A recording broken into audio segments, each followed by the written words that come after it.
ओम ब्रह्मानंदम परम सुखदम केवलम ज्ञानमूर्तिम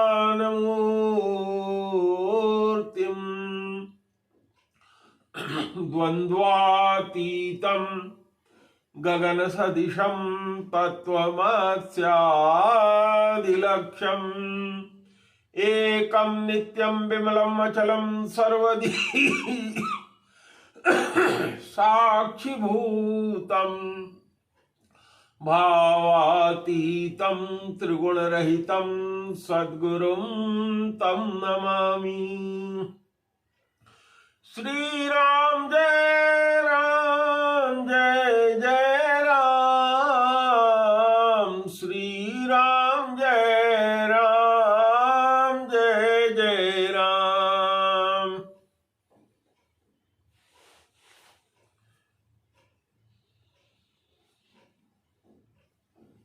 जय सिया राम जय सिया राम,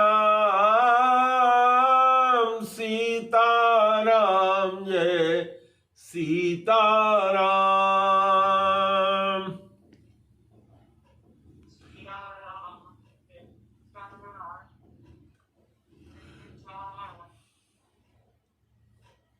जप ले राम का नाम, अंत समय में आएगा काम। आप भी गाओ गुड़िया। जप ले राम का नाम, अंत समय में आएगा काम।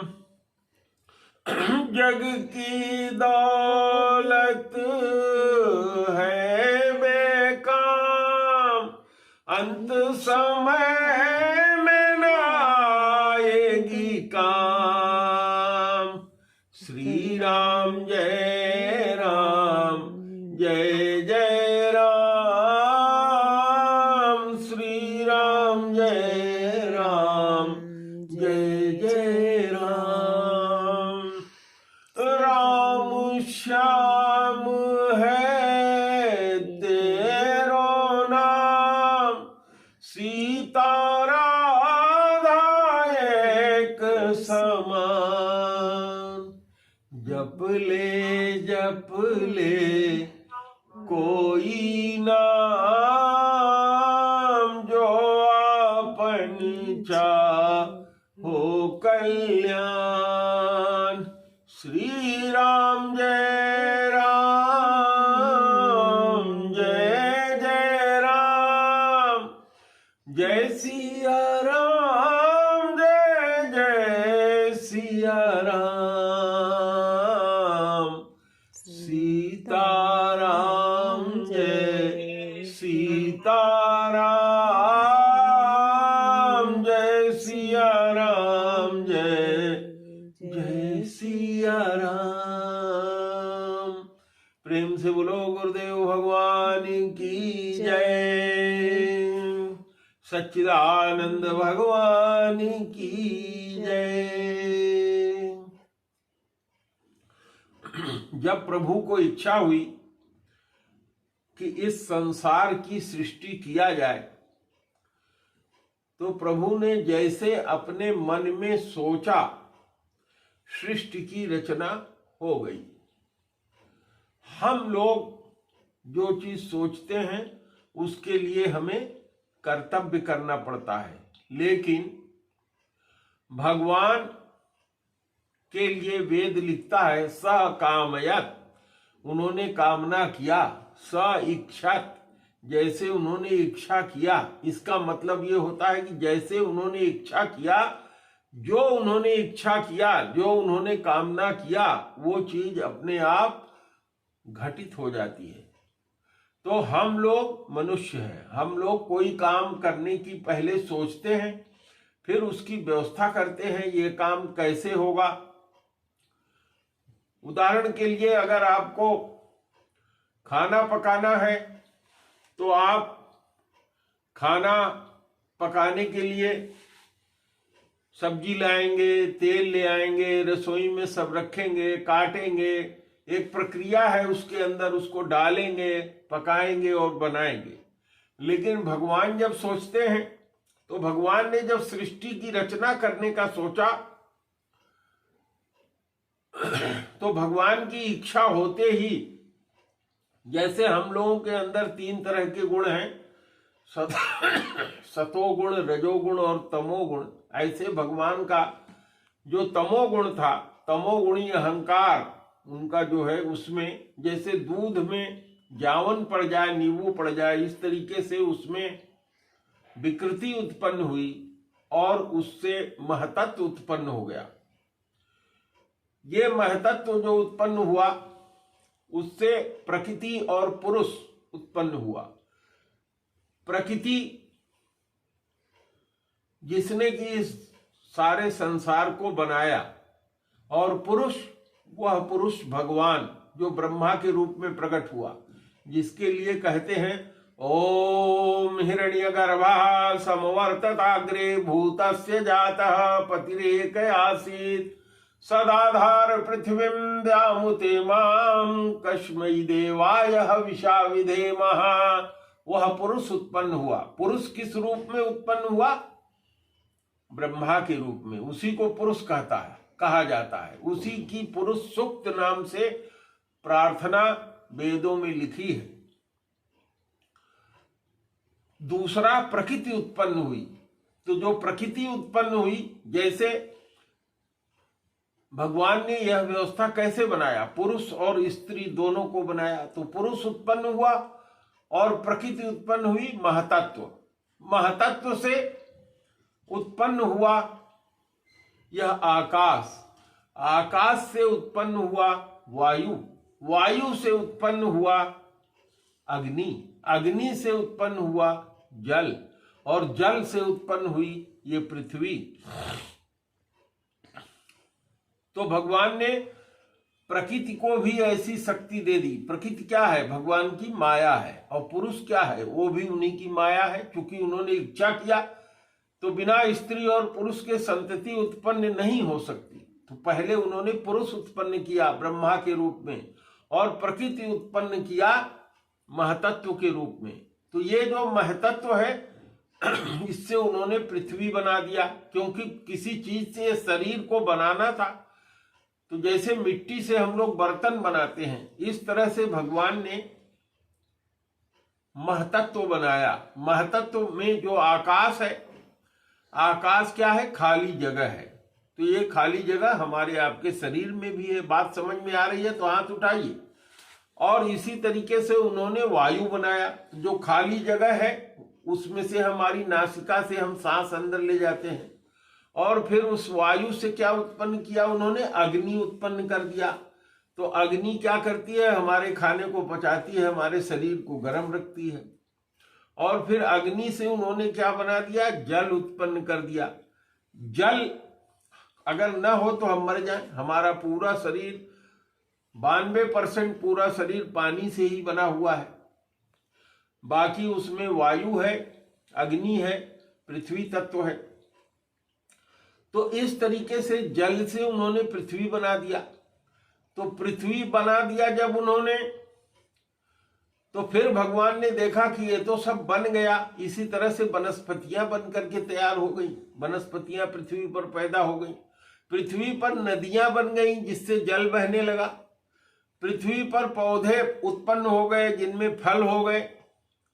लेकिन यह सब पैदा हो जाने के बाद में किसी में जीवन नहीं आया। जो पहाड़ था वो भी उत्पन्न हो गया भगवान के अहंकार से, लेकिन उसमें जीवन नहीं था। फिर भगवान ने अपने रजोगुण से देवताओं को उत्पन्न किया, और देवताओं को उत्पन्न करके कह दिया कि तुम आकाश के देवता हो, आकाश को तुम देखोगे। वायु को, वायु का देवता बना दिया पवन देव को। जल का देवता बना दिया वरुण देव को। अग्नि का देवता बना दिया अग्नि देव को। पृथ्वी को स्वयं अधिकार दे दिया। तो इस तरीके से उन्होंने 14 लोकपाल बना दिए। लोकपाल माने बड़े बड़े अधिकारी, कि वो लोग इस चीज को देखेंगे। उनके क्षेत्र में जिस तरह की अव्यवस्था उत्पन्न होगी उसको वो सही करेंगे। तो ये लोकपाल बना दिया। लेकिन लोकपाल भी कैसे बन गए? जैसे कि दुकान पर आप देखते हैं, कपड़े की दुकान पर पुतला लगाए रहते हैं जिसमें कपड़ा पहना देते हैं। हमारे अपने शरीर में भी हम कपड़ा पहनते हैं, लेकिन हम बोलते हैं, हम खाते हैं, हम चलते हैं, हम जिंदा हैं, लेकिन वो पुतला क्या है? ऐसे खड़ा रहता है। कपड़ा पहने हैं, आप देख के समझेंगे कि हम पहनेंगे तो ऐसे ही कपड़ा हो जाएगा, हमारे शरीर पे ऐसे ही लगेगा। तो उसमें जीवन नहीं था। तो भगवान ने कहा अब क्या किया जाए? ये सब तो बना नहीं, बन जाने के बाद भी ये सब चल नहीं रहा है। अब भगवान ने जो महतत्व बनाए उससे उन्होंने अपने रजोगुण का उपयोग करके हमारी इंद्रियां बना दिया। अब इंद्री जैसे उन्होंने बनाया किस चीज से? आकाश का उपयोग करके उन्होंने कान बना दिया, वायु का उपयोग करके उन्होंने हमारा नाक बना दिया, और जल का उपयोग करके उन्होंने हमारी रसना बना दिया, जिह्वा। पृथ्वी का उपयोग करके उन्होंने पूरा शरीर बना दिया। तो इस तरीके से 5 ज्ञानेंद्रिय और 5 कर्मेंद्रिय भगवान ने उत्पन्न कर दिया। लेकिन ये कर्मेंद्रियां भी उसी तरह से थी जैसे पुतले में आप देखते हैं कि उसको आंख भी है, उसको कान भी है, उसको नाक भी है, उसका शरीर भी है। देखते हैं ना पुतले में। लेकिन पुतला बोलता तो है नहीं। हम लोग तो बोलते हैं, हम भी उसी तरह के पुतले हैं, लेकिन हम बोलते हैं, अपनी बात व्यक्त करते हैं, पुतला व्यक्त नहीं करता। तो भगवान ने देखा कि अब मुझे क्या करना चाहिए। तो भगवान जो उनका सतोगुण था, भगवान हर एक जीव में प्रवेश कर गए। हमारे अंदर जो ये बोल रहा है, जब भगवान प्रवेश कर गए हर जीव में, हर पौधे में, हर अन्न में, जल में, वायु में, आकाश में, धरती में, सब जगह भगवान समा गए।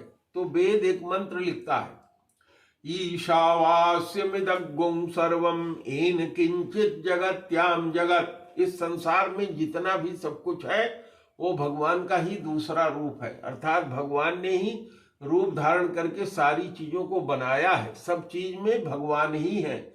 तो कोई भी चीज भगवान से अलग नहीं है। इसलिए जो कुछ भी भगवान का समझ करके इसका उपयोग करो, अपना समझ करके गिद्ध की तरह से इसको नोचो नहीं।